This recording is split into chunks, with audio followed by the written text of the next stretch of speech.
Good morning everybody and welcome back to Hyrule. Today we're doing week 7 of Hyrule Castle, and I've already gone ahead and jumped on in today with another plate of rockwork. Yay!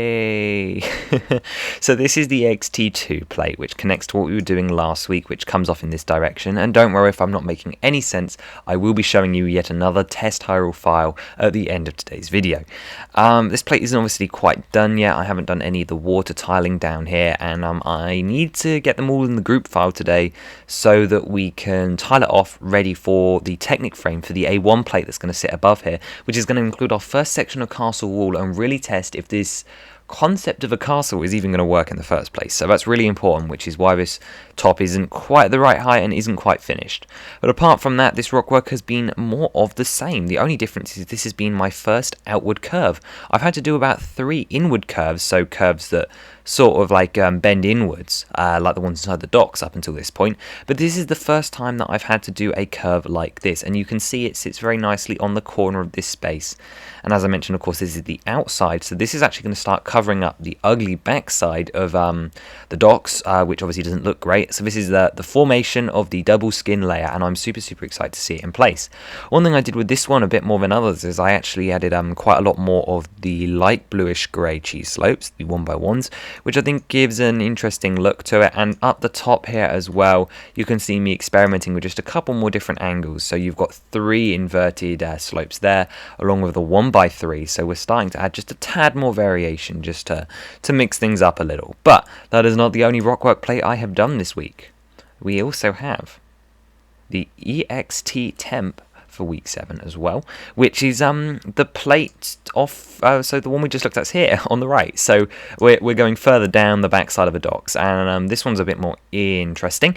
First thing obviously is that it's not a full height plate. There's actually this drop down piece here, so this sort of borders off the EXTA, as I'm calling it, the one that's going to sit above it. It's going to curve round over here and sit over the docks, but it very much ends here because this is the beginning of a whole new thing that I'm actually not going to be dealing with just yet. And actually this one has a lot more depth as well. Like, it was much more interesting to plot this one out, and obviously this is all going to be hollow, a lot less water and all that jazz, but this is sort of like one of those big like circular expansions to the front of the castle, which I think is interesting. But besides that, the techniques are all pretty much identical, except for this one at the top. It's a bit more squared off because I needed to get them all to the right height to add them all together in the next file, and to do that I just used some bricks for now, and maybe we'll detail that up a bit later.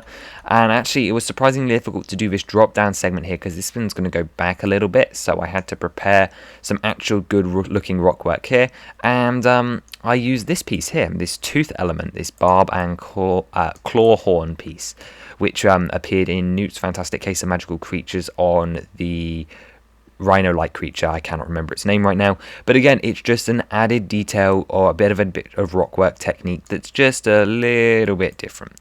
So that one adds just a little bit of variation to this, and obviously this is another outward curve, but this time a full curve on one plate, which is super interesting.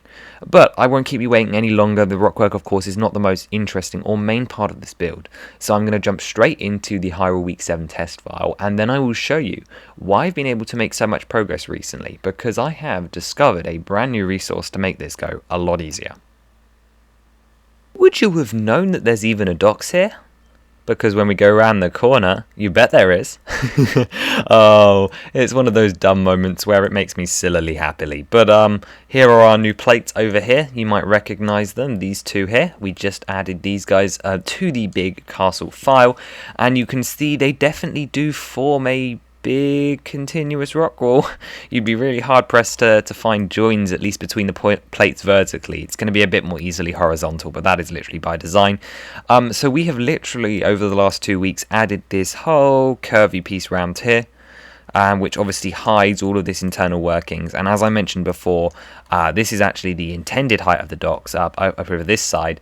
However, this side's got to be slightly lower because of the EXTA1 plate, which sits a little bit lower than full height just to make it look a little bit better. And I am getting really bored of looking at all of this grey. I feel like we need some more colour in here, and I want to be doing that soon. I want to be adding some green in bits, but it's going to take time. My priority is to make sure right now that this whole system's going to work, which means I've got to start building in Technic Technic next week.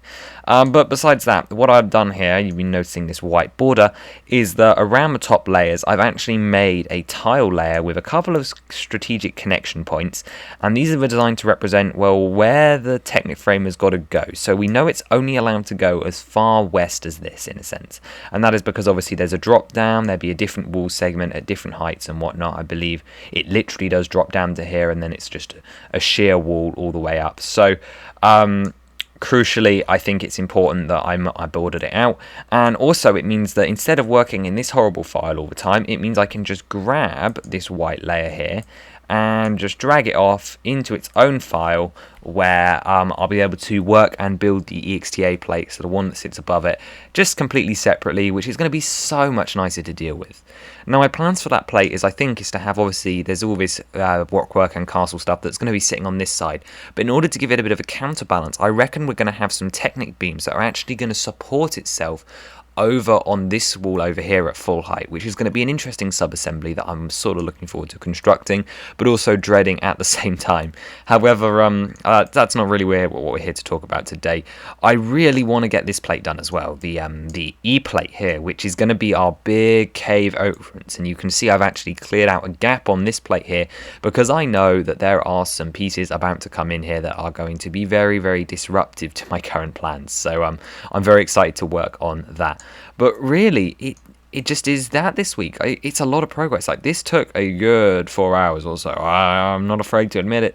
It was a big time sink to get these rockwork plates done, and that's why these episodes are so slow. That's why so little seems to happen in them. But I hope you can appreciate that there's looking cool. Like, I love this angle here where you can see into the cave. I just wish this went a bit higher so that it wasn't like you couldn't see any of the interior, because this pink sort of ruins it. This sort of ruins it. I'm really looking forward to the point where we have a complete view that just is unaltered, because it sort of looks bad at the moment. But regardless, I'm really pleased with how this is coming along. It's so cool to me to see this enclosed space of the castle just get locked behind this massive wall, because really this is like only my second time seeing it like this as well. Like, I put this together and then I had to close, so I closed the file, and now we're filming it, and this is sort of my first proper time taking a look at it, and it is very cool. And you can just imagine now how big this thing's going to be. You sail in here, turn the corner, come round the corner, keep coming round the corner, and go into the docks, and wow. Oh, it's cool.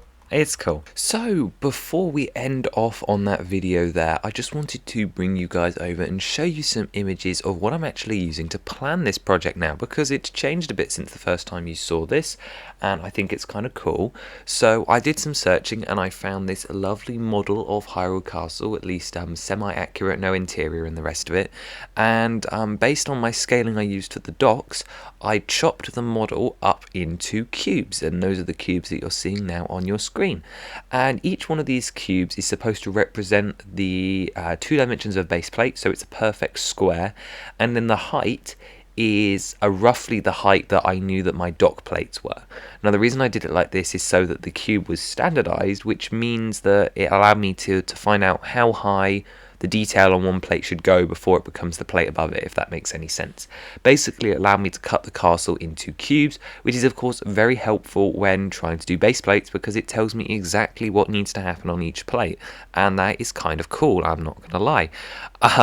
So basically, this is a really awesome way of doing this for me, because it allows me to exactly know what kind of angles I need on each thing from the outside, and it allows me to see those and then model it, basically, because I'm quite good at the visuals. So on the screen now you've seen a couple of the examples of plates we've been working on, and I think they look really cool, and I'm telling you now, it's so much simpler than what I was doing before, because I don't have to use any in-game reference apart from for colours and details. I have the rough terrain map here, and that's brilliant. So I thought you guys would appreciate knowing how I'm working that one out.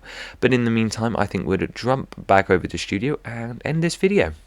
But we're going to end it there, so let me know what you think of the endless rockwork. Please give me some constructive criticism or something, I don't know, something unique rather than just rockwork cool, because I'm fed up of saying rockwork cool, really. But either way, thank you so much for watching, and I will see you next time.